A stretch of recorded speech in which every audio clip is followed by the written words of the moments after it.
This morning, I'm glad to present to you AB 1972.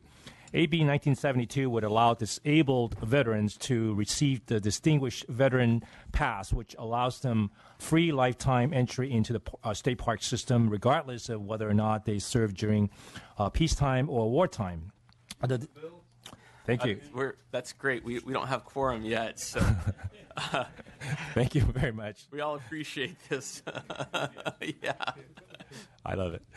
If I may continue, the Distinguished Veteran Pass is issued by the California State Park System, and Section 5011 and .5 of the Public Resources Code outline as the criteria for the pass. The criteria state that to qualify, you have to be a veteran of a war who, one, has over a 50% service-connected disability and was honorably discharged, two, has proof of being held captive as a prisoner of war, or three, who was a recipient of a Congressional Medal of Honor. As the statute currently reads, veterans who become disabled when serving during peacetime are ineligible for a Distinguished Veteran Pass. Veterans who become disabled, regardless of it occurring during a war or a training exercise, should be eligible for the Distinguished Veteran Pass because their disability only occurred during the time of their service to our country. AB 1972 will ensure that all disabled veterans will qualify for this pass to honor their service to our country, regardless of whether or not it occurred during wartime or peacetime. With that, I respectfully ask for your aye vote. Thank you so much, Mr. Chow. Do you have any witnesses in support? She's not here yet, Mr. Chairman. I think I see someone coming up here. I have Margot Parks from the State Parks Foundation. Welcome, Ms. Parks. Joining us. Oh, she is. Hi, thank you. Margot Parks on behalf of the California State Parks Foundation. I'm here in support of the bill. The California State Parks Foundation has long supported increasing access for veterans to parks. Encourage your aye vote on this bill, and we look forward to continuing to work with the legislature to increase access to the state parks for all communities throughout the state. Thank you. Any other witnesses in support?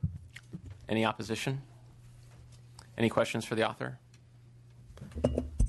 Mr. Gallagher. I wholeheartedly concur, and I move the bill. Great. We appreciate that. We don't yet have quorum, but we'll hopefully take this up. Very much. Mr. Chow, would you like to close? I respectfully ask for your support and vote. Great. When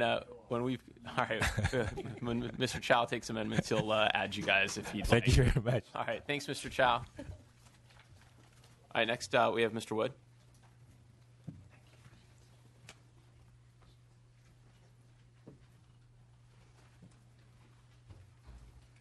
Good morning. Good morning. Good morning, Mr. Chairman and members. First of all, I would like to begin by accepting the committee amendments to require the Fish and Game Commission to engage in discussion with tribes regarding elk management and appropriate harvest allocations. AB 1792 will seek to set aside elk tags to Native American tribes seeking to take elk for cultural and ceremonial reasons. The process of obtaining elk tags is tightly regulated by the Department of Fish and Wildlife. With high popularity during hunting season and with such limited number of tags to support this popular sport, these tags are given out through various processes such as an auction-based win or a lottery process. Tribal members and hunters have to go through the same process of obtaining an elk tag, but the reasons Native Americans want a tag versus a traditional hunter vary greatly. One wanting the elk to practice cultural traditions while the other wanting for game purposes. Elk are one of the many fundamental cornerstones interwoven within a tribe's heritage. Native Americans use elk in funeral preparations, honoring elders of a tribe, and many other cultural celebrations. AB 1792 allows Native American Indians to continue these historical traditions of using elks with dignity. Fishing for salmon is an integral part of tribal culture, and tribes have entered into treaties with the federal government that reserve the tribe's hunting and fishing rights for salmon. Elk are very much like salmon when it comes to the traditions of Native Americans, but elk do not have the same designation as salmon. AB 1792 is a small step forward in addressing this disparity. I understand the opposition's concern on limiting the number of elk tags available to hunters. However, I do not believe it is fair to ask Native Americans to go through the same process as a hunter to obtain an elk tag when the reasons for obtaining that tag are drastically different. I will continue to work with my sponsors and all the stakeholders on this issue, and we still have some issues to work out until we come to common ground. So here with me today, Stevie Lemke from the Tola Dene tribe, and Dan Sarna from Karuk. I'm sorry, for Berkeley. I'm sorry, I thought.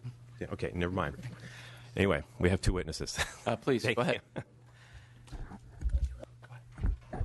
Dolaha committee members. My name is Stevie Lemke, and I'm the Self-Governance Analyst for the Tolowa Dene Nation.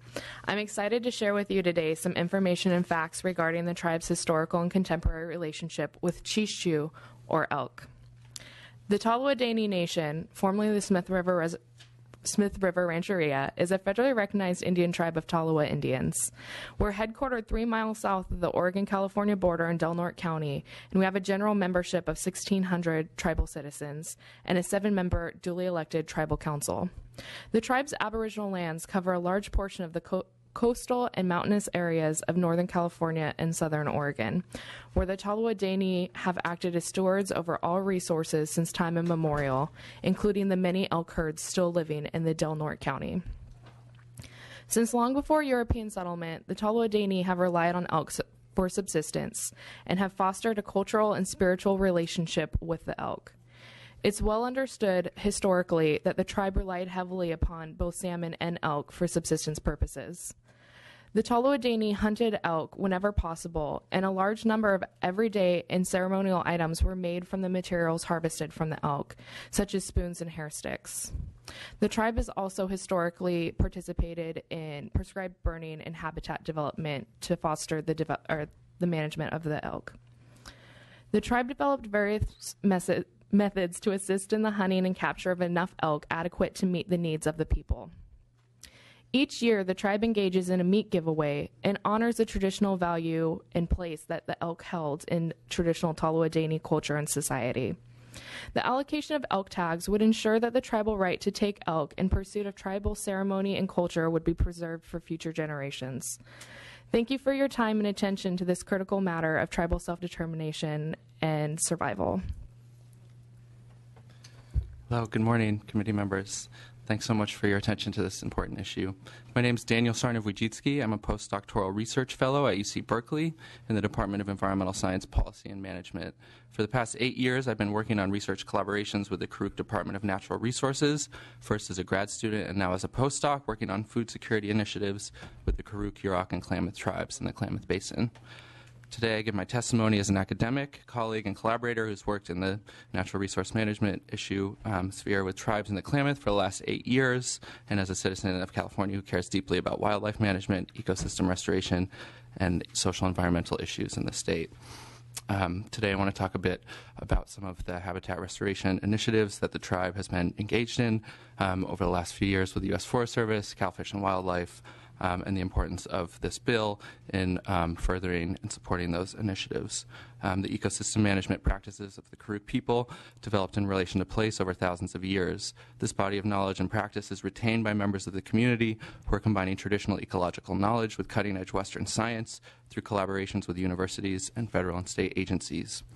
The Karuk Departments of Natural Resources has supported the reintroduction of Roosevelt elk and the management of forest ecosystems to enhance carrying capacity in the marbles since the late 1980s through dedicated staff time, resources, and department policy. Elk are identified as an important cultural and ceremonial resource and an ecosystem management indicator by the Karuk Department of Natural Resources. The Karuk are engaged in the Western Klamath Restoration Partnership, which is a collaborative effort between the Forest Service, California Department of Fish and Wildlife, CAL FIRE, local watershed councils, and environmental groups dedicated to planning and implementing strategic fuels treatment across the Western Klamath Mountains. Elk are a priority indicator of those fuels treatments. There are numerous examples of recent successful elk habitat restoration projects that have supported diverse forest stands and wildlife habitat mosaics and served multiple resource benefits for the local community. I'm happy to talk about those initiatives if anyone wants to hear more about those. In addition to the wide-ranging ecological benefits of managing elk's seasonal habitat needs at different elevation bands across the western Klamath landscape, elk play important cultural and ceremonial and religious roles in Karuk communities. They're seen by Karuk people as their relations. Elk populate Karuk stories and ceremonies. They're used in regalia, and they play an important role in dances. In addition to honoring animals through songs, stories, and ceremonies, Karuk hunters are first and foremost ecosystem stewards. The right to hunt elk is dependent upon the responsibility to first provide for them and take care of their habitats. My Karuk colleagues see it as part of their duty or obligation, their inherent responsibility to provide opportunities for elk to thrive before taking a life. This ethic of stewardship and responsibility is deeply ingrained in Karuk cultural and ceremonial practices. It's taught to children at a young age in the classroom through curriculum and through participation in ceremonies. Tribes are important allies in the state's attempts to balance the needs of wildlife and human communities. A bill like this would honor commitments of state and federal agencies to working with tribes as sovereign entities with jurisdiction over members' territory and wildlife. This bill is a good first step in allowing tribes and the California Department of Fish and Wildlife to work together to identify mutually beneficial projects and manage elk in a way that would respect the inherent rights and responsibilities of tribal communities to manage elk and their ancestral territories. Thank you very much for your testimony. Before we move further, let's establish quorum. Okay.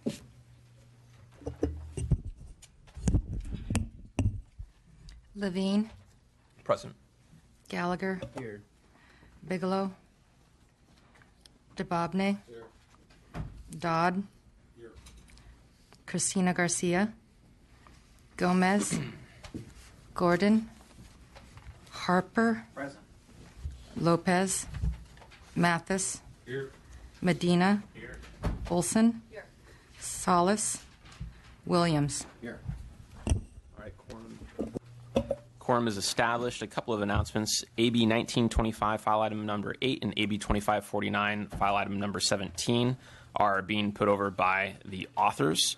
I'd also like to welcome Assemblymember Gallagher as our new vice chair and to the committee. So, Mr. Gallagher, I know you're very interested in these issues, and the committee is a priority for you, and I look forward to working with you in this capacity. I'd also like to welcome Assemblymember Kristen Olson to the committee. Thank you for joining us. Very happy to have you here. And then I also want to make sure that for the new committee members, and for members, everyone actually, we've got some staff changes that we've had. So I'd like to take the opportunity to introduce our committee staff again. Diane Colburn continues as chief consultant for the committee. Ryan Ojakian has joined the committee as senior consultant covering water issues.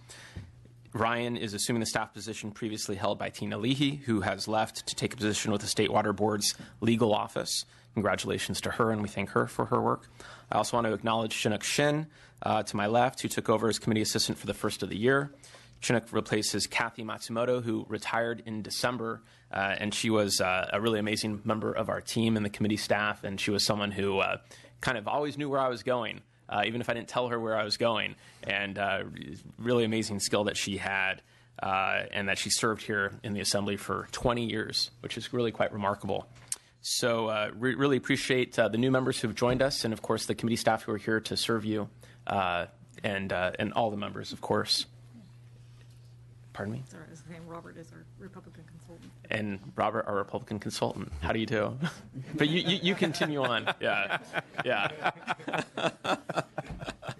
So, with that, Robert, do you have a last name? Robert Spiegel. Fantastic. Very valuable member of our staff community. Thank you for that. So we'll continue with testimony in support of Mr. Wood's bill. Okay, sure. I was about to. Oh no, I think we're finished for you. Okay. Yeah. We want to see if there are other members who'd like to add testimony in support. If there's anyone else, if there's any opposition to the bill.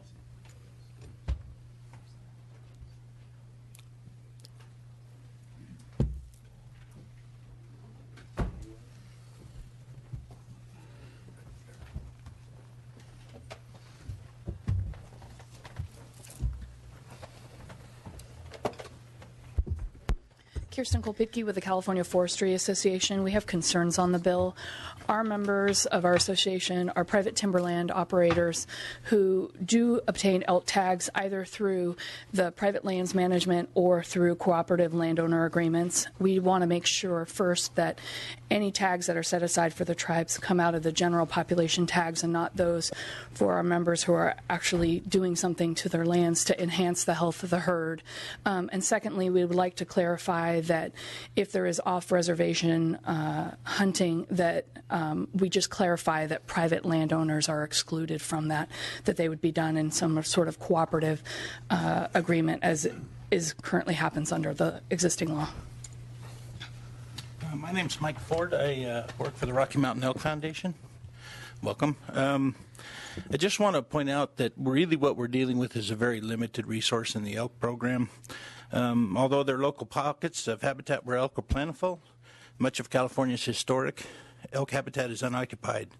That's why the Elk Foundation and our partners have invested over $41 million to improve elk habitat and manage elk herds.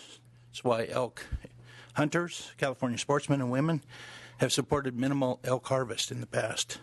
California Department of Fish and Wildlife estimates that there are only 5,000 to 6,000 Rocky Mountain elk in the state. Roosevelt elk in the state, between 1,500 and 2,000 Rocky Mountain elk, and about 5,100 Tule elk. So a very limited number of elk in the state of California.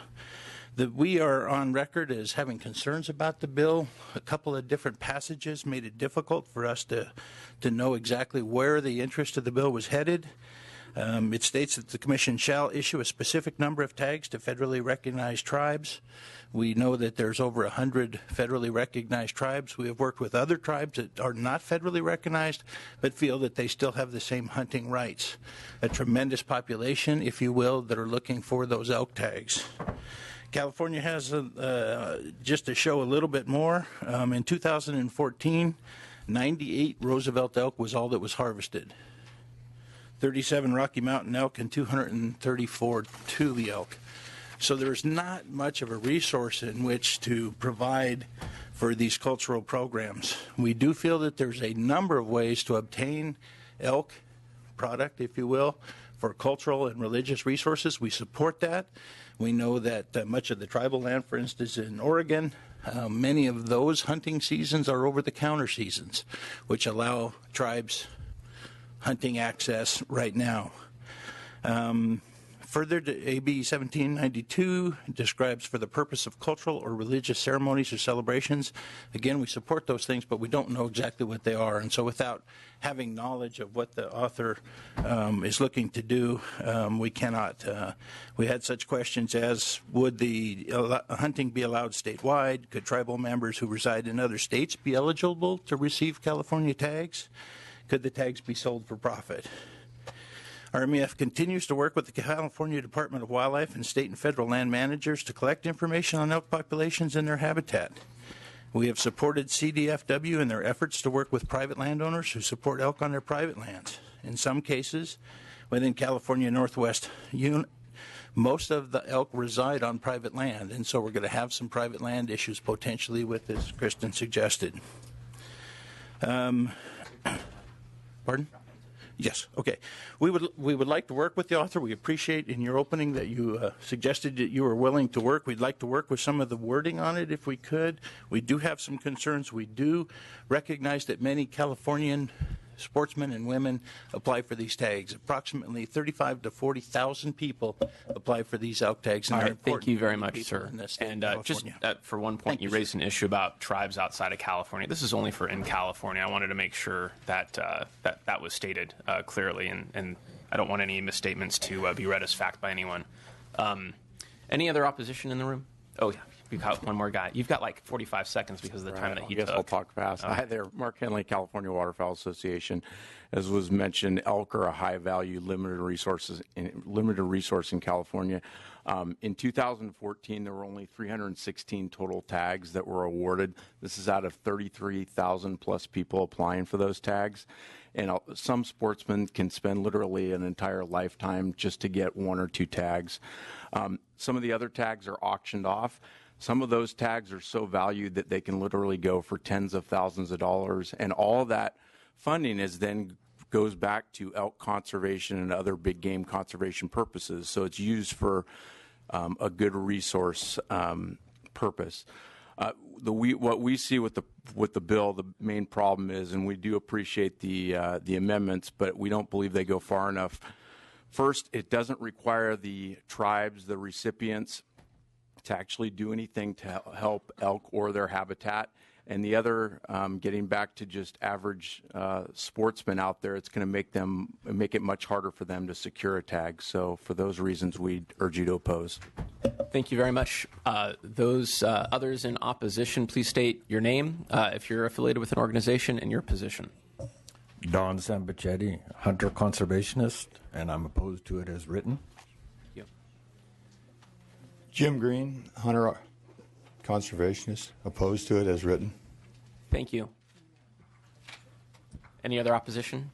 If not, we'll bring it back to the committee for any questions or comments. Mr. Medina? Question to the author. Looking at the language, it says shall allocate a specific number of elk tags. Very much appreciate the bill and the direction you're going. Is there any chance of being a little bit more specific as to what kind of numbers? Well, actually, the amendments actually state that we're going to work with the department to allocate based on a science-based elk management strategy. So they're not just going to say, you're going to get 10 tags a year regardless of whatever. We're going to look at the entirety of the herd and the health of the herd in doing that. That's the intent. Thank you. Mr. DeBobine. I mean, my question was similar to Mr. Medina's, but when we look at the total population of elk in the state, would we say that the population is growing? Is it increasing by a number that would be, if you see like the increase of the herd, are we going to increase the amount of tags available overall? I mean, it looks like we have about 300 tags, and from the work of the committee, it seems like we have about maybe 8,000 to 10,000 elk in the state. I mean, that would be my rough guess just on the work I've seen. I mean, what is the overall health of the population of elk in the state? I read that 100 years ago there was 500,000 elk at least. We have roughly 10,000. Right. And it doesn't seem like this bill would increase the number, which I do not support increasing the number of tags in the state. But this bill seemingly would not increase the number of tags overall. It would just take a percentage of the tags and make them available for the tribes and take that out of the pool for general hunters. Yeah, in essence, I agree with that. I think the population of elk is variable throughout the state. Now, in the district that I represent, in the North Coast, Roosevelt elk are actually a management issue. They're a lot more than the resource can really support, and they're protected. So there are challenges there. So there's no intent to try to deplete elk in any parts of the state. As a matter of fact, the Karuk and the Tolowa Deni are stewards of the land. It's not in their interest to deplete the population of elk in pursuit of what they need for their ceremonial and cultural heritage. So they are stewards of the land, just like the hunters and conservationists are stewards of the land as well. So it's in nobody's interest to deplete. We're simply looking for a reasonable access for folks to actually be able to, the folks that have been using and relying on the herd for generations to be able to continue to do so in a fairer manner. Yeah. And neither one of these tribes have a reservation. These are both federally recognized, but they don't have land. They are trust. They're trust. Okay. Yeah. If this was a tribe that had its own land, would they be able to hunt without having to get the tags, or is that not permitted either? And that's they would. Yeah. So Yurok tribe and Hoopa tribe, I believe, run their own wildlife management programs and issue tags and have a hunters as stewards program. So you're really just victims of not having your own land but this land is your ancestral land that you hunted on for hundreds of years, and so this just puts you back in line with some of these other tribes that do have land. Correct. Okay, I appreciate that. Thank you so much, Mr. Dodd. Yeah, I support the basic premise of what you're trying to do. I guess the question is in just hearing over here about how much money goes from the license fees to programs to increase the habitat for elk and to proliferate those numbers. It's just a little bit troubling that we don't have any idea of what we're talking about here. And I'm going to support this bill today, but I do think that we need to be talking about what are we sending on to the next level for the department to be considering. And I like the idea about a science-based approach, but still don't have any idea of what those numbers could possibly be. So it sounds to me like we're talking about tribes that are federally recognized, that don't have land. And those would be statewide. How many of those are there? And I just think these, in policy committee, we ought to be addressing some of these questions at some point. Appreciate it. Mr. Gallagher. I don't know if we have a representative from Department of Fish and Wildlife here, but if we do, can somebody maybe speak to, how that tag program is managed right now, and what would be the impact of this legislation on the amount of, tags that would be left over for the general public?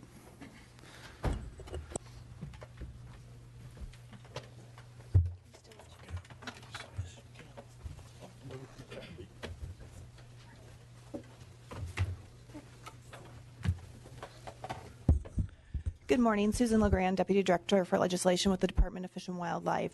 We do not have an official position on the bill today, so we can't speak to the details of the bill. However, I have Dr. Eric Loft, who's with me today, and he is the branch chief of our wildlife branch, and he can speak to the technicalities of our elk management programs. Absolutely. Good morning, everyone. If you could rephrase or tell me again the question that we're asking for. I was just saying, how is it managed right now, the TAG program? The TAG program? What would be the impact of this legislation to your TAG program, and how many would be left over for general public use? Well, as you heard this morning, there's right now about 300 to 400 tags issued annually for the general public. This new program would take a part of that. We develop annually what we would call an allowable harvest, and that allowable harvest is based on what our management and conservation objectives are for elk in California, or for the different 3 subspecies of elk: Tule elk, Roosevelt elk, and Rocky Mountain elk. And for each of those different subspecies, our goals and objectives would be to continue to increase the herd numbers. For most of them, there are some areas, Del Norte County, Humboldt County, where I think the folks familiar with those areas know they're experiencing local overpopulation. So in specific areas, we may not be wanting to increase the elk populations, but generally throughout California, and in particular for Tule elk, we do want to increase the numbers of elk in California. And our tag quotas are meant as a deliberative and very conservative level of harvest annually that will allow the populations to grow on an annual basis, subject to the vagaries of the environment, like several years of drought would have an impact on that growth capability.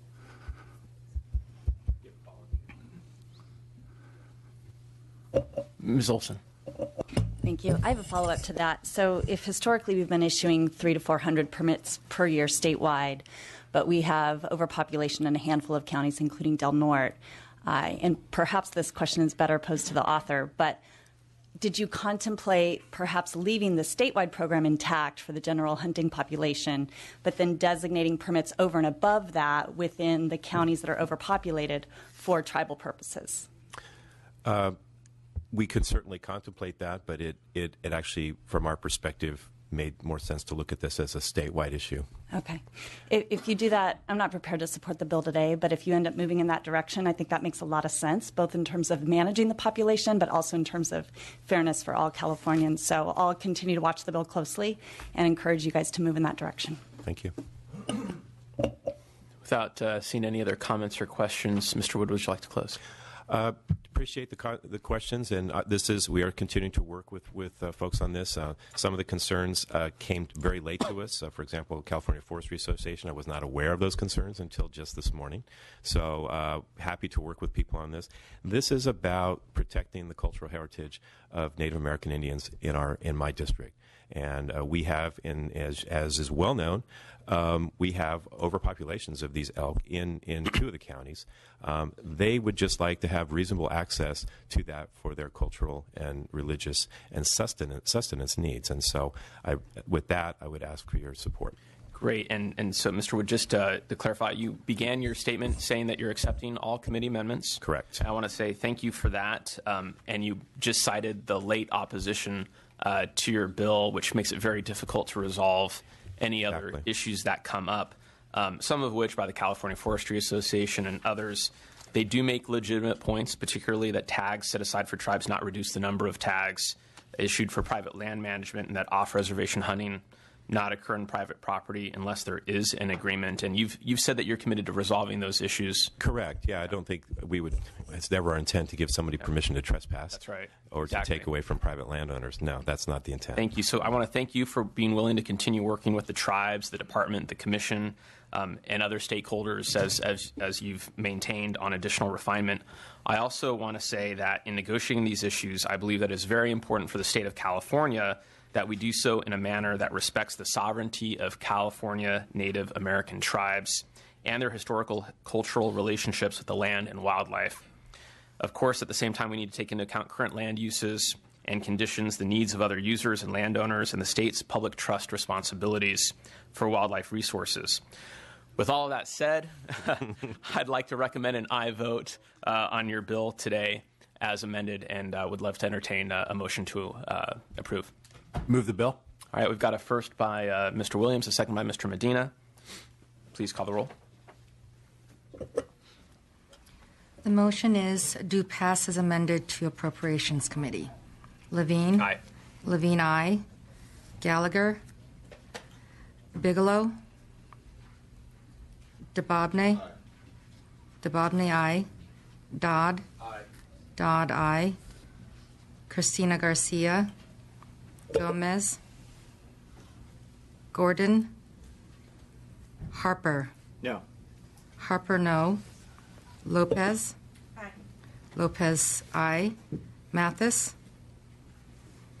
Medina? Aye. Medina, aye. Olson? No. Olson, no. Salas? Williams? Aye. Williams, aye. 6-2. We need 2 more. Mr. Wood, we're at 6-2. We need 2 more. We'll hold the roll open for you. Thank you, Mr. Chair. Yeah, of course. Thank you very much. Thank you very much. All right, next, we're going to take out of order a bill by Mr. Cooley. He has a place he needs to go, and so we take some exceptions sometimes, particularly when someone wants to pay respects at a funeral. So, Mr. Cooley, please join us. Yeah.